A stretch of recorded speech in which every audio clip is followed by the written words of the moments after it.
শেখ হাসিনা বিমান দিয়ে নামলেন, লোকই বৈঠক নিয়ে হাতে ডান্ডা নিয়ে তো লোকে দাঁড়ায় গেছে। আমি কিন্তু একটা ব্যাপার ছিল, এই যে ধরো ব্যান্ডটা আওয়ামী লীগের উপর থেকে কেন তোলে নেই?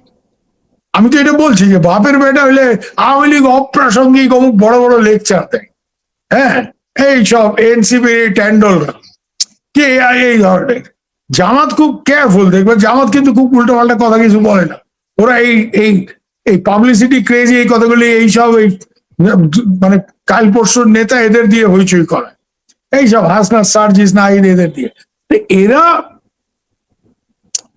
হইচই করে আওয়ামী লীগ অপ্রাসঙ্গিক হয়েছে, এই হয়ে গেছে, সেই হয়ে গেছে। আওয়ামী লীগের আওয়ামী লীগ যদি এই হয়ে গিয়ে থাকে তো আওয়ামী লীগের উপর ব্যানটা তোলো না, আওয়ামী লীগকে ইলেকশনে আনতে দাও, আসতে দাও। বাংলাদেশের মানুষ আওয়ামী লীগের উপর যদি এখন না খুশ হয়ে থাকে তো আওয়ামী লীগ 10টা-20টা সিট পাবে, বেশি পাবে না। প্রমাণ হয়ে যাবে আওয়ামী লীগের কিছু নেই, আওয়ামী লীগের মুখে চুনকালি পড়বে, শেষ, end of the story, finish. একেবারে আওয়ামী লীগের কিছুই নাই সেই যদি হয়ে থাকে আওয়ামী লীগের উপর থেকে ব্যানটা তুলে না কেন? বাপের বেটা হলে ব্যানটা তুলে নির্বাচন করে দেখো। আমি শিওর এই বাজারে এখন বিশেষ করে যে অবস্থা, I am not talking of 24, I am talking of now, এই মুহূর্তে ফেয়ার ইলেকশন বাংলাদেশে হয়, দরকার হলে ইন্টারন্যাশনাল সুপারভিশনে, এবং কোন রকম টাল্টি বাল্টি না, আমি কুমিল্লার ভাষায় বলতেছি যে কোনো টাল্টি বাল্টি যদি না হয়, Awami League will get majority. Awami League 250 seat পাবে না। এনডিটিভিতে শেখ হাসিনার একটা সাক্ষাৎকার ছেপেছে, আপনি নিশ্চয়ই দেখেছেন। আমি জানতে চাচ্ছি উনি কি এই সাক্ষাৎকার পরে কি আপনি বুঝতে পারছেন যে উনি আসলে ডিসেম্বরের ভিতরে ঢুকবেন বাংলাদেশে? এই কনফিডেন্সই দেখাচ্ছেন।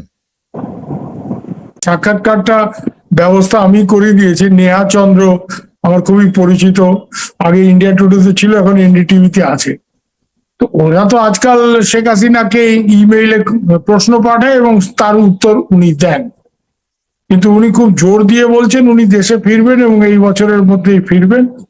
তার ভিত্তিটা আমি জানি না, কারণ আমার চোখে সাদামাটা ভাবে আমি যতটুকু বুঝি যে ওনার বিরুদ্ধে একটা মৃত্যুদণ্ড দেওয়া হয়েছে, সেই আদালতের বিচার প্রক্রিয়ার মধ্যে আমি যেতে চাইছি না, সেটা নিয়ে অনেক বিতর্ক আছে।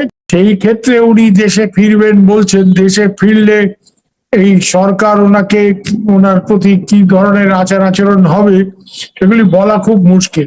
নেহা চন্দ্র যে ইন্টারভিউ করেছেন, সে যখন ওনাকে জিজ্ঞেস করছে যে তোমার সাথে কি এই বিএনপি সরকারের কোনো তলায় তলায় কথাবার্তা হয়েছে কি, হ্যাঁ, কোন রকম ব্যাকরুম পারলে কথাটা ইউজ করা হয়েছে, সেরকম কিছু হয়েছে কি, উনি বলছেন না না, ওই সব কিছু ব্যাপার না, আমি বাংলাদেশের মানুষের উপর আমার ভরসা আছে, আমার দলের উপর আমার ভরসা আছে, আমি দেশে ফিরবো এবং আন্দোলন গড়ে তুলবো।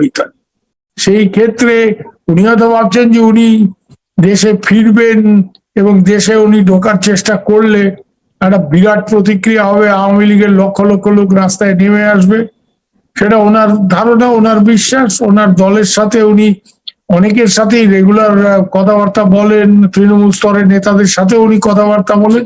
তার থেকে যদি ওনার এরকম একটা ধারণা হয়ে থাকে যে উনি দেশে ফিরলে লক্ষ লক্ষ আওয়ামী লীগের লোক রাস্তায় নামবে, এবং জুলাই অগাস্টে যেরকম রাস্তায় নেমে হাজার হাজার যুবক ছাত্ররা ওনার সরকারের পতন ঘটিয়েছিল, সেটাই একটা রিভার্স মুভমেন্ট টাইপের কিছু একটা হয়ে যাবে, এটা ওনার ধারণা হয়ে থাকতে পারে। উনি রেগুলার কথাবার্তা বলেন, উনি দীর্ঘ কালের রাজনীতিবিদ, অনেকদিন ধরে উনি রাজনীতিতে আছেন। আওয়ামী লীগের যে মিটিং মিছিল হচ্ছে তাতে আগের তুলনায় লোকজন বেশি আসছে, খানিকটা আগের তুলনায় জনসমর্থন আওয়ামী লীগ পাচ্ছে। হ্যাঁ, রাস্তায় রিক্সা দাঁড়িয়ে আছে, সেখান থেকে লোক জয় বাংলা স্লোগান দিচ্ছে, এগুলি আমরা দেখছি। এখন ওখানে গিয়ে তো আর দেখছি না, রিল টিল এগুলি যা হয় তাতেই দেখছি। তাতে করে আওয়ামী লীগের যে জুলাই অগাস্ট 24-এ যে অবস্থা ছিল ক্ষমতায় থেকে, তার থেকে জনগণের কাছে খানিকটা গ্রহণযোগ্যতা বেড়েছে হয়তো, এবং সেটার মূল কারণটাই হচ্ছে যে ইউনূস সাহেবের চরম ব্যর্থতা। প্রত্যেকটা ক্ষেত্রে দুর্নীতি একটা নতুন মাত্রা পেয়েছে। আওয়ামী লীগের বিরুদ্ধে দুর্নীতির অভিযোগ তোলা হতো, কিন্তু ইউনূস সাহেব যে লেভেলে দুর্নীতি করেছে, নির্লজ্জ ভাবে উনি ক্ষমতায় থেকে কোনো কনফ্লিক্ট অফ ইন্টারেস্ট না মেনে উনি যা করেছেন, যেভাবে নিজের কোম্পানি কর মুক্ত করেছেন, হ্যাঁ, তারপরে কিভাবে লাইসেন্স নেওয়ার থেকে শুরু করে প্রত্যেকটা ব্যাপারে উনি কনফ্লিক্ট অফ ইন্টারেস্ট ভায়োলেট করে, এবং দেশে আইন কানুন বলে কিছু নেই, ল অ্যান্ড অর্ডার বলে কিছু নেই। ওপেনলি কক্সবাজারে দেখলাম একটা ভিডিও যে স্কুলের ছাত্রীকে তুলে নিয়ে যাচ্ছে, বলা হচ্ছে যুব দলের সমর্থকরা যেই নিয়ে যান। কিন্তু দিন দুপুরে যদি এরকম ঘটনা ঘটে, তো আমরা তো ধরো পশ্চিমবাংলায় খানিকটা দেখেছি এই আইন শৃঙ্খলা এবং এই অরাজকতা এবং দুর্নীতির ফলে মমতা বন্দ্যোপাধ্যায় যে একসময় এত সুদৃঢ় ভাবে ক্ষমতায় ছিল তার কি অবস্থা হয়েছে।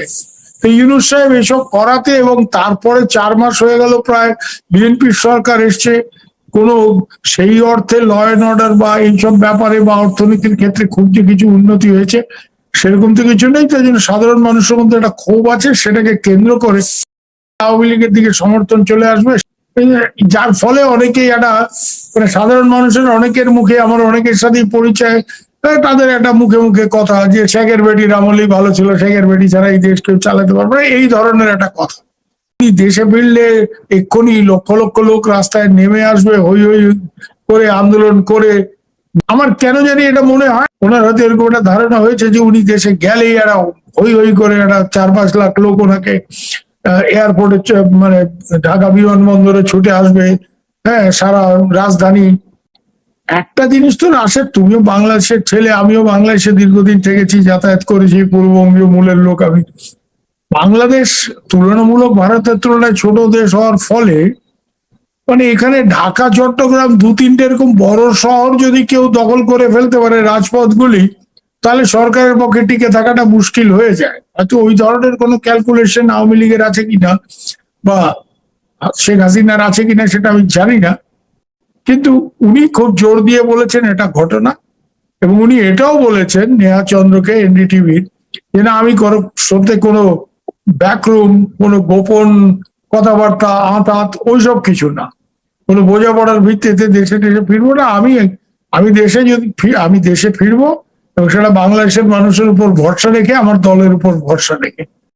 দাদা, আপনার নিশ্চয় স্মরণ আছে যে ব্রিটেন দ্বিতীয় বিশ্বযুদ্ধের বিজয়ের পরে যখন ক্ষমতায় ছিলেন চার্চিল, দ্বিতীয় বিশ্বযুদ্ধের বিজয়ের পরে ব্যাপক জনসমর্থন নিয়ে উনি রাষ্ট্রীয় ক্ষমতায় ছিলেন। শুধুমাত্র পাউরুটির দাম সম্ভবত কয়েক সেন্ট বাড়ার কারণে ওনাকে পদত্যাগ করতে বাধ্য হয়েছিল। এমন কি নয় যে শেখ হাসিনা 24-এর 5ই আগস্ট আগে যেই পরিস্থিতি ছিল সেই পরিস্থিতি থেকে এখন তো অনেক ঘুরেছে। হাজার হাজার হত্যাকাণ্ড করছে দেশে, আইন শৃঙ্খলা, আপনিও বললেন কক্সবাজারের, সেটা তো আমি বললাম। আমি যেটা বলি, দেখেন গতকালকের একটা ঘটনা, এক নোয়াখালীতে 8 জন, জানি 8 জন তুরাগ নদীতে 7 জনের লাশ ফেলে দেওয়া হয়েছে, যেখানে 3 জনের মৃতদেহ উদ্ধার করেছে, 4 জনের মৃতদেহ এখনো পাওয়া যায়নি। এইসব হত্যাকাণ্ড দেখার পর হয়তো মানুষ একটা স্ফুলিং এর অপেক্ষায় আছে, যেটা তৈরি করতে পারে শেখ হাসিনা। এমন কি নয় দাদা? সেটা হতেও পারে, আমি তো বলছি যে সেরকম কেন। একটা জিনিস তো আমি প্রথমেই তোমায় বললাম যে ইউনূস সাহেবের চরম ব্যর্থতা এবং চরম নির্লজ্জ ভাবে যে দুর্নীতি উনি করেছেন, এটা তো বাংলাদেশের ইতিহাসে এটা বিরল। আগে বিএনপি আওয়ামী লীগের বিরুদ্ধে অভিযোগ এনেছে, আওয়ামী লীগ বিএনপির বিরুদ্ধে অভিযোগ এনেছে, কিন্তু এই ধরনের দুর্নীতি, এই ধরনের নির্লজ্জ ভাবে নিজে ক্ষমতায় থেকে একেবারে কোনো কনফ্লিক্ট অফ ইন্টারেস্ট না মেনে নিজের কোম্পানির মানে অনেকটা ট্রাম্প সাহেব যেসব করছেন এখন, ওই ওই কায়দায় উনি মানে ব্যবসায়ী মানে রাষ্ট্র ক্ষমতায় থাকলে যা হয় আর কি, মানে দুমদাম করে যা করে 600 কোটি টাকা নিজের কর মকুব করে দিল। হ্যাঁ, লাইসেন্স নিয়ে এলো 3-4টে, কোন রকম বিডিং নেই, কিছু নেই, এটা করে নিচ্ছে ওটা করে নিচ্ছে, এখানে 3000 কোটি টাকা খরচ করে ফেলছে ওখানেই, এবং সবটাই নিজের একদমই বাণিজ্যিক স্বার্থে। তো যা হয় আর কি, ওই সুদখোর মহাজন ক্ষমতায় বসলে এই হয়।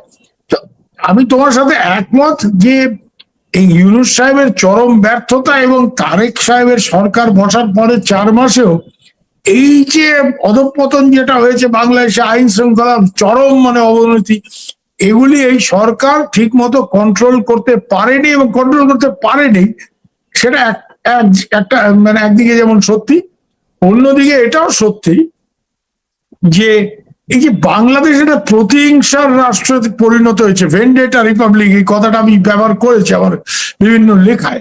এটাও সাধারণ মানুষ তো ভালোভাবে নিচ্ছে না। সাধারণ মানুষ কি চায় ভাই? সাধারণ মানুষ ডাল ভাত খেয়ে বাঁচতে চায়, বাঙালি, বাংলাদেশের মানুষ সবখানে এপার ওপার দুপারে, এবং ঝামেলা চায় না, গোলমাল চায় না, গোলযোগ চায় না। এর জন্য এই ধরনের অনেক লোকের মুখে, সাধারণ, একেবারে সাধারণ অনেক এতিম মানুষের কাছেও, যাদের সাথে, হ্যাঁ না, আমি বাংলাদেশে থাকতে যে রিক্সাওয়ালা রিক্সা চলতো, সে বলছে না, শেখের বাড়ি ছাড়া দাদা এই দেশ কেউ চালাতে পারবে না। তো এটা ঘটনা, কিন্তু এটার আসে যেমন ঘটনা, মানে একটা ক্ষেত্র রয়েছে, আওয়ামী লীগের ঘুরে দাঁড়ানোর ক্ষেত্রে একটা ক্ষেত্র হয়তো রয়েছে। এবং স্ফুলিঙ্গ যেটা তুমি বলছো, সেটা তৃণমূল স্তরে এখনো যান লড়িয়ে আওয়ামী লীগের জন্য লড়াই করার প্রচুর লোক আছে। এই যারা এই যে তুমি যেগুলি বললে যে মার্ডার হচ্ছে, এই হচ্ছে, এই ছেলেগুলি তো রিস্ক নিচ্ছে বলেই তো মার্ডার হচ্ছে। হ্যাঁ, অনেকেই আছে এই ধরনের। আর শেখ হাসিনা দেশে ফিরবে, অন্য বড় নেতা যারা এখানে প্রেসিডিয়াম সদস্য, সেন্ট্রাল এক্সিকিউটিভ সদস্য, তারা ফিরবে না, এটা তো হয় না। তো আমার যেটা বক্তব্য সেটা হচ্ছে, একটা ক্ষেত্র আছে, কিন্তু Awami League still is bad. Awami League মানে তারেক সরকারও এই ব্যাপারে ইউনুসের মতোই এই ব্যান তুলে বাংলাদেশের স্বাভাবিক গণতান্ত্রিক পরিবেশ ফেরানোর ক্ষেত্রে কোনো ভূমিকা নেয়নি, নেওয়ার কোনো ইচ্ছা আছে বলেও মনে হচ্ছে না। এবং এই প্রতিহিংসার রাজনীতি সেটা চলছে, যেগুলি তুমি বললে, নোয়াখালী, তুরাগ ইত্যাদি, এগুলি আর বলার দরকার নেই, বাংলাদেশের সব মানুষ এগুলি জানে, এগুলি নিয়ে বাংলাদেশে হইচই হচ্ছে। যে আওয়ামী লীগ রাজনৈতিক দল হিসাবে আমার ঠিক মনে পড়ছে না কোনো একজন সাহেব, ডেভিড লুইস বা কেউ, মানে যারা বাংলাদেশ নিয়ে গবেষণা করার লোক, এরকমই কেউ একজন বলেছিলেন যে Awami League is the most dangerous party in the streets of south Asia. মানে রাজপথের আন্দোলন করার ক্ষেত্রে আওয়ামী লীগের কোনো ঝুড়ি মেলা খুব দায়, দে মোস্ট ডেঞ্জারাস। এটা ভারতবর্ষ বা পাকিস্তান এই ধরনের দল নেই। পুলিশ দিয়ে কিন্তু কাজটা হবে না। কেন? পুলিশের মধ্যে একটা ব্যাপক ক্ষোভ রয়েছে, এবং এটা বিশেষ করে স্বরাষ্ট্রমন্ত্রী সালাউদ্দিন সাহেব, এই যে পুলিশ হত্যার বিচার করতে হবে পুলিশের মধ্যে, তৃণমূল স্তর থেকে শুরু করে মধ্য র্যাঙ্কের যারা অফিসার, তাদের মধ্যে একটা প্রবল দাবি ছিল। ন্যাচারালি একটা 2-3 হাজার পুলিশ মেরে দিয়েছে, সবাই চাইবে ভাই ইউনিফর্ম ফোর্স, আর ফিলিং তো থাকে। তুমি সাব ইন্সপেক্টর, তো তোমার পাশে টেবিলে বসতো, তাকে নিয়ে যাবে মেরে ঝুলিয়ে রেখেছে, তো তোমার একটা ক্ষোভ থাকবে না? সেখানে সালাউদ্দিন সাহেব এই ব্যাপারে কোনো ইয়ে না নিয়ে উনি বলে দিলেন, না না, এগুলি সব this are done and dusted, হয়ে গেছে। এটা নিয়ে পুলিশের মধ্যে খুব ক্ষোভ আছে, এবং পুলিশ দিয়ে রাজপথের আন্দোলন ট্যাকেল করতে পারবে এই ভরসা বোধহয় তারেক সরকারের নেই বলেই এখনো কোনোভাবেই তোমার বাহিনীকে ব্যারেকে ফেরানো হচ্ছে না। বরং এই ফাউন্ডেশন ডে আওয়ামী লীগের উপলক্ষে সেনাবাহিনীকে আবার বড় মাপের একটা আর্মি ডেপ্লয়মেন্ট করা হয়েছিল, বিশেষ করে 6-7টা জেলায়। এবং তখনই যেসব গোলমাল হয়েছে তারই তো ফলশ্রুতি হচ্ছে এই মার্ডার গুলি হয়েছে। এইসব বেশ কিছু একসাথে 7-8টা বডি পাওয়া যাচ্ছে, ভেসে উঠছে, অনেকগুলি নিখোঁজ থাকছে ইত্যাদি। তাই জন্য সবটাই ঠিক, মানে বাংলাদেশের টালমাটাল অবস্থা এখনো রয়েছে, যেটা অনেকেরই ধারণা হয়েছিল একটা নির্বাচিত সরকার আসলে এই জায়গাটা ঠিকঠাক হবে। তবে নর্মালি তো দাদা আপনি নিজেও জানেন, অনেক দিন যাবত আপনি নিজেও বাংলাদেশের দিকে চোখ দিয়েছেন, এখন না সেই 25-30 বছর ভোট দিয়েছি, থেকেছি ভাই, থেকে কাজও করেছি। আর আমি আগরতলার পোলা, বুঝছো তো, আমি কলকাতার বাবু না, আমিও পুরো যে একটা ক্যারিসমেটিক নেত্রী বা আওয়ামী লীগের তৃণমূলকে জাগায়া তোলার জন্য যে ওনার ক্যাপাসিটিটা আছে, এটা তো মনে হয় আপনি দ্বিমত না। এটা শুধুমাত্র আওয়ামী লীগের কর্মকর্তা বা আওয়ামী লীগের যারা সদস্য বা আওয়ামী লীগের ছাত্রলীগ যুবলীগের ছেলে পেলে, মানে তাদের কাছেই যে উনি নেত্রী বা আপা, হ্যাঁ, ওই যে ব্যাপারটা, সেটা তো ঘটনা। সাধারণ মানুষের মধ্যেও তো আমি তোমায় বললাম যে যারা ধরো রাজনীতি একদমই করে না, বা সেই অর্থে এতিম মানুষ, রিক্সা চালায়। আমি যার রিক্সা চড়ে অফিস যেতাম, ওই আশা, সে বলছে শেখের বেটি ছাড়া দাদা এই দেশ চলবে না। এনডিটিভির এই ইন্টারভিউটার পরে বাংলাদেশে অনেক ইউটিউবার, টিকটকার, ওরা বিভিন্ন ভিডিও বানিয়ে অলরেডি ছাড়া হচ্ছে। আমার বাড়িতে কাজ করতো আজ থেকে 2 বছর আগে এক মহিলা আছে, 5ই আগস্ট আগ পর্যন্ত সে কাজ করতো। 5ই আগস্ট আমাদের বাড়ি ঘর ভেঙে দেয়, এরপরও সে মহিলা একা আমাদের পুরো বাড়ি পাহারা দিত। এইভাবে তার সাথে একটা সম্পর্ক আছে। সে ফোন দেয়, মাঝে মধ্যে কথা বলে আমার সাথে। আজকে 10-12 জন, এরা সব ওরই এলাকার, ময়মনসিংহের, এরা সব খুব হতদরিদ্র মহিলা, এরা সব আমার সাথে কথা বলবে। এতিম মানুষ, এক কথায় এতিম মানুষ। আধা ঘন্টা আগে তো তারা আমার বলতেছে, ভাইয়া আপনার ভিডিও তো শুনি ওই আপনাকে বাসায় যে ছিল আপনার বই নেই হেটার কাছ থেকে ভাই আপনার ভিডিও দেখি ভাই আপনি এখনো কইলেন না কত তারিখে শেখ হাসিনা আইব উনি তো কইছে এই বছরে তা আমি হাসতে হাসতে বলতেছি ডিসেম্বরের 16 তারিখে তো ভাই আপনি কসম করে এখন 16 তারিখে আইব কয় তাহলে আমরা 13-14 তারিখের ভিতরে সব ঢাকা পৌঁছাবো উত্তেজনা দেখে হ্যাঁ, এটা আছে, এইটা ইউ আর রাইট।